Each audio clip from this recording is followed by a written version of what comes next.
Salut, c'est Florent et bienvenue sur le podcast des nouveaux rentiers. Écoute ce son, moi je... Aujourd'hui on va parler de pourquoi la bourse paraît compliquée. Parce que c'est un sujet qui revient souvent.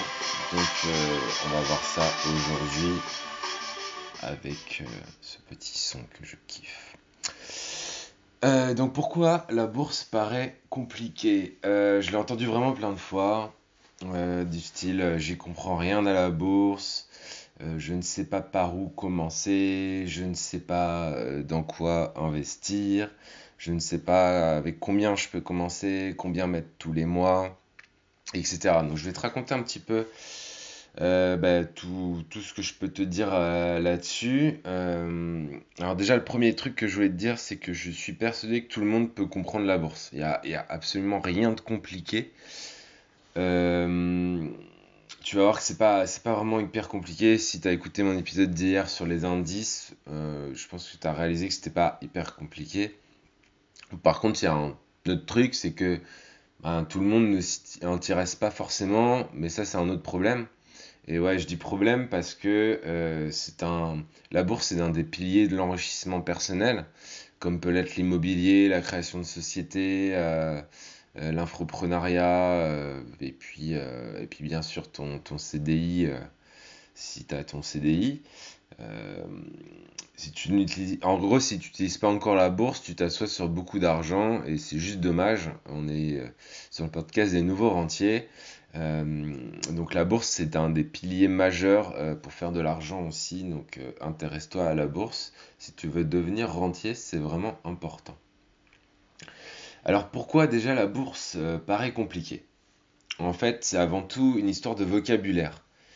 C'est un peu comme quand tu vas chez le notaire ou chez l'avocat et que il t'explique des trucs et que tu comprends rien. Parce que c'est un vocabulaire particulier. Chez le notaire notamment, je me rappelle qu'on y est allé plusieurs fois, déjà pour signer mes biens immobiliers, puis pour d'autres trucs plus personnels. Et franchement, je comprenais rien. Il nous expliquait, il était obligé de prendre une feuille, de faire des dessins sur sa feuille pour nous expliquer et tout. Il comprenait pas grand-chose. Mais dis-toi que c'est pas que ces professions mystérieuses. En fait, si tu vas sur un bateau, par exemple, c'est la même chose. On va te dire bâbord, tribord, spi, poupe, proue, etc. Donc il y a des vocabulaires très précis dans chaque domaine, quoi. Par exemple, j'ai cherché un petit article sur la navigation. Voilà, je vais te dire le titre de l'article. Mieux naviguer sous spi asymétrique, éviter le chalutage.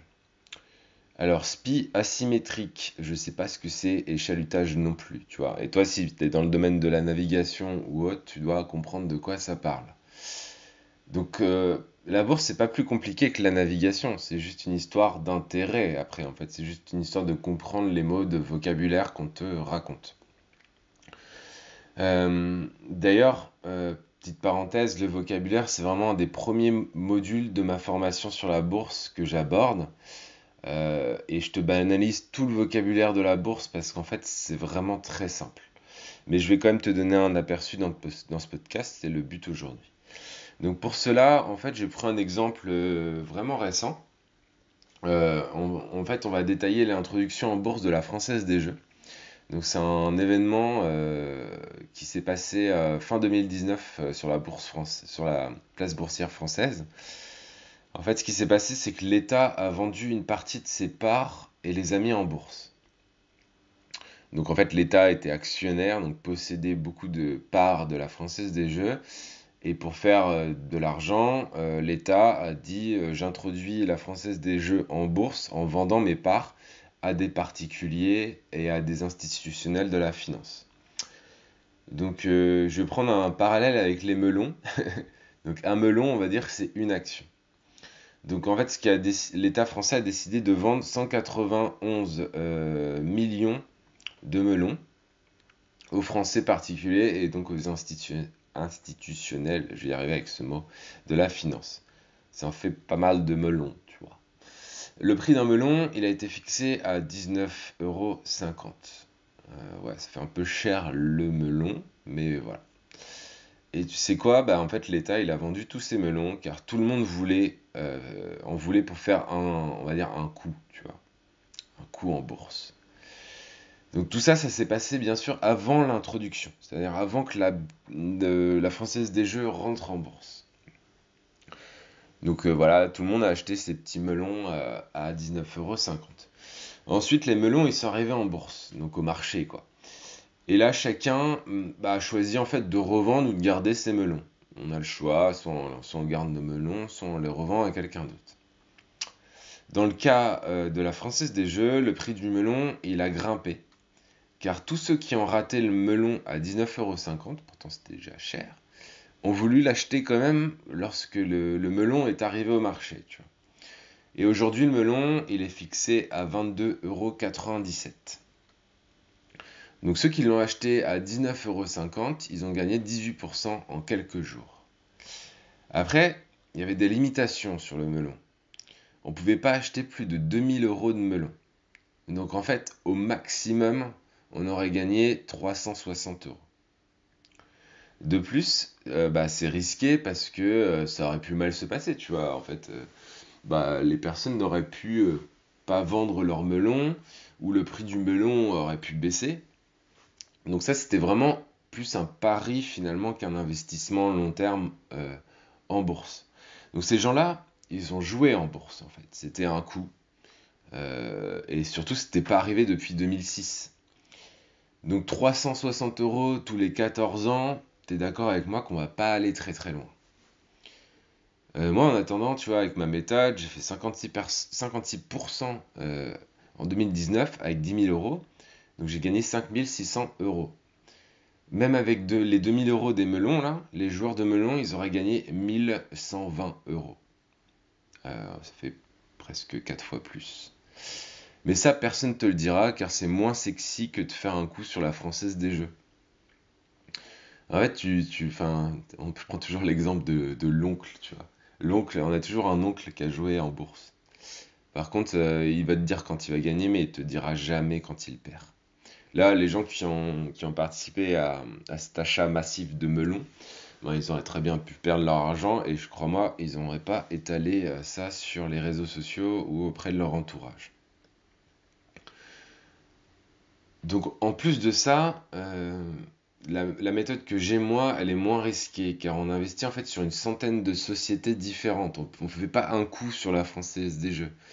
Dans ces sociétés, il y a Apple, il y a Facebook, il y a Google, il y a Amazon, il y a Booking.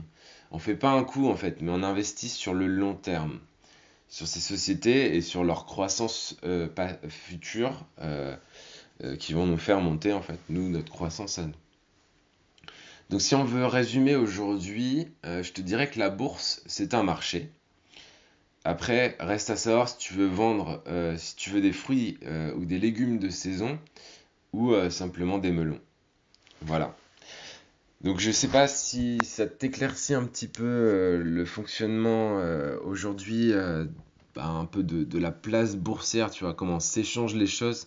Il faut vraiment que tu te dises ça, c'est que la bourse c'est juste, c'est un marché. Il y a des gens qui achètent, il y a des gens qui vendent, il y a des sociétés, donc tu peux acheter Total, tu peux acheter Apple, tu peux acheter Facebook, voilà, tu peux acheter ce que tu veux et tu l'achèteras à un prix. Donc le prix va se faire en fonction de l'offre et la demande, mais ça j'y reviendrai demain parce que je voulais pas faire un truc trop compliqué, tu vois, je veux vraiment que tu comprennes au fur et à mesure. Donc j'espère que tu as compris des choses aujourd'hui.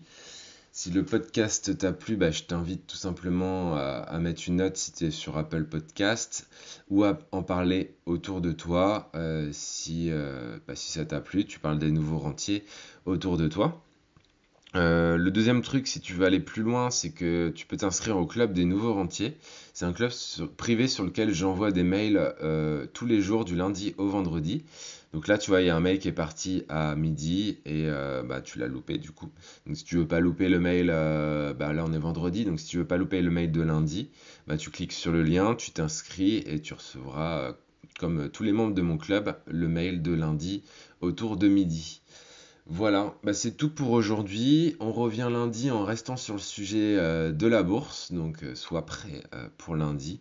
Et d'ici là, bah, écoute, je te souhaite un bon week-end et je te dis à lundi. Ciao, ciao, ciao.